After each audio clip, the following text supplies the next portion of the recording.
Okay, here we go. So this is a paved job in North Bend. I'm going to explain everything as I walk down to the front. So it's a long driveway all the way up to this house.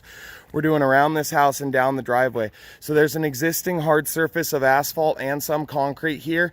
We're only going to excavate where we need to. Everything else is going to be on top. So we're going to put there's going to be 1 inch of gravel averaged over this entire square footage, and then we're going to have to excavate some up top here. So real quick, I'll go over scope. So from the back here, I'm going to start here. We're going to go along the rocks, along the steps, along the rocks. First area we'll have to rip out is going to be a 20 by 10 right here at the building, just to key into that concrete.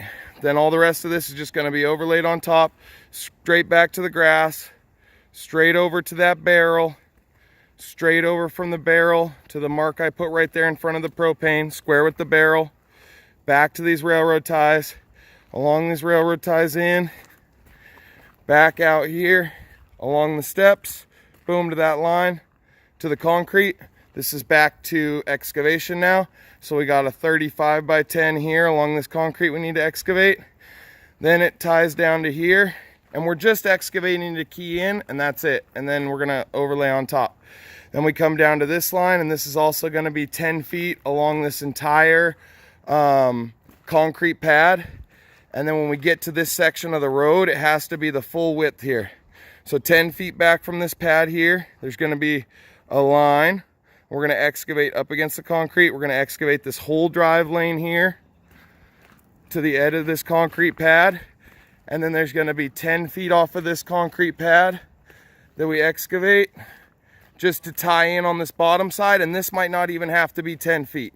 We just need to go far enough, but for estimating purposes, we're going to go 10 feet off of this full excavation to this point.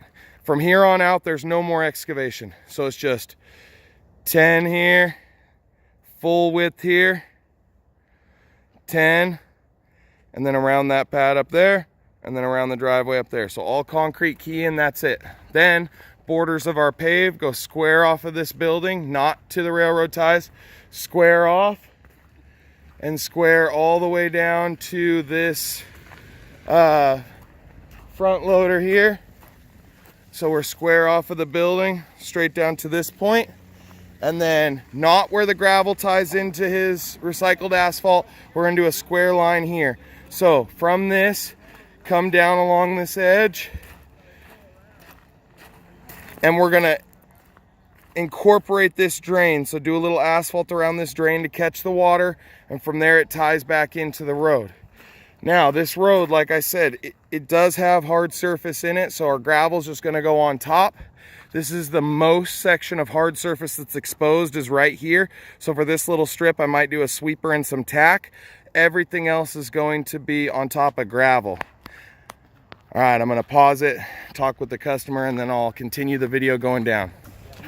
Okay, so this might change a little bit on where the final border line is, but Brian's gonna paint that out with the homeowner. We might come back to the railroad ties here and then cut across. He's got some future plans for that area, so that might change a little bit. We don't need to do a thickened edge on this corner to capture the water. All the water's gonna slide off, but he does not want this road crowned. This is gonna be a flat,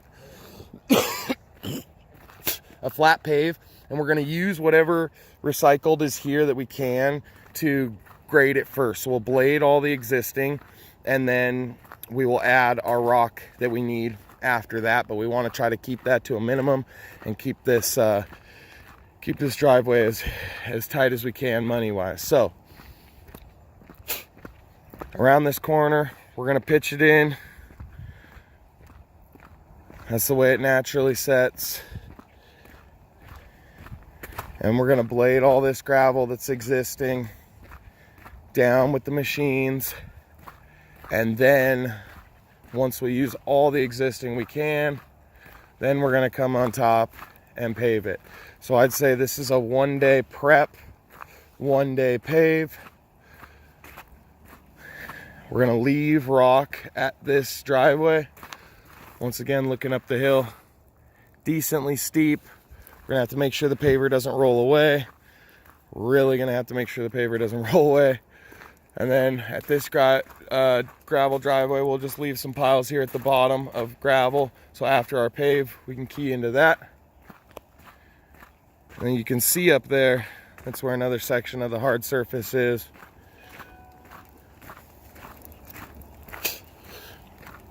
He has water on site that we can use.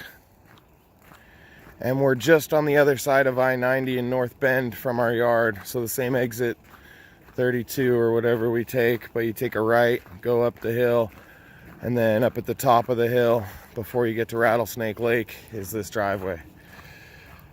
So there's all these little whoop-de-doos through here we'll need to blade out, and this is going to be a 9-foot wide driveway.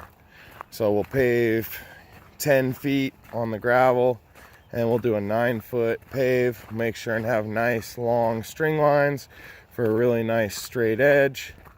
And then, like I said, we'll just blade it all off. So some of this is going to have, you know, a little bit thicker on this side to capture, to shoot it all in. I don't care which way we shoot the water, but he does not want a crown. He wants it flat so he can plow. He plows this thing, so he doesn't want it flush with the grass, which is really nice.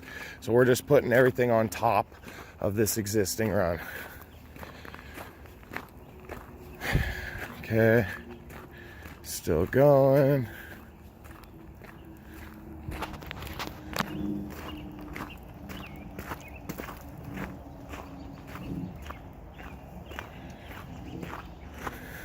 Just to turn around again, show you the house is way up there. Driveway comes up around the corner.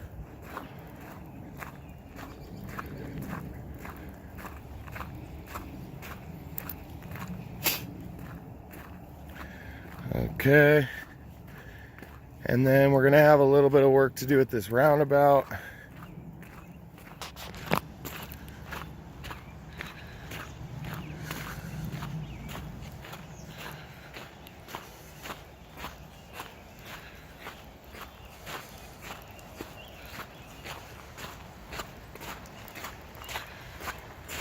So the trees are actually really good too. We're not going to have as many tree limbs as you would think we would have while we pave.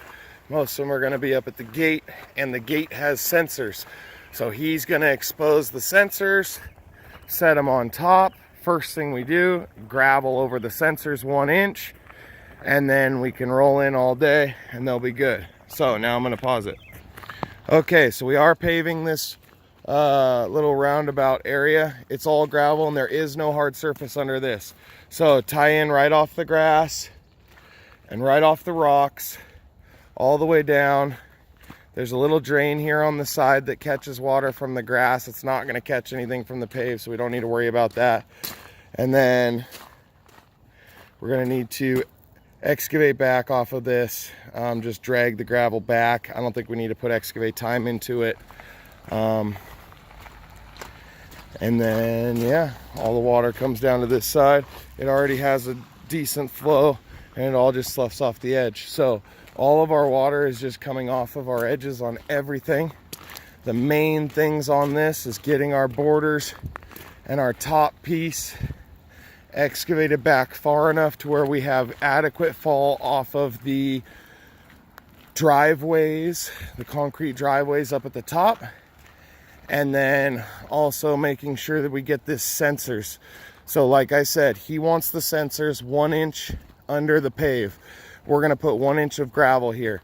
So he's gonna hand dig out and expose these sensor loops. And then we will put gravel, first thing we do when we get here, we'll back the truck in, we'll put gravel over these exposed wires, and then it'll flow out from there nice and good. Hold a straight edge, not up to those, just a straight line.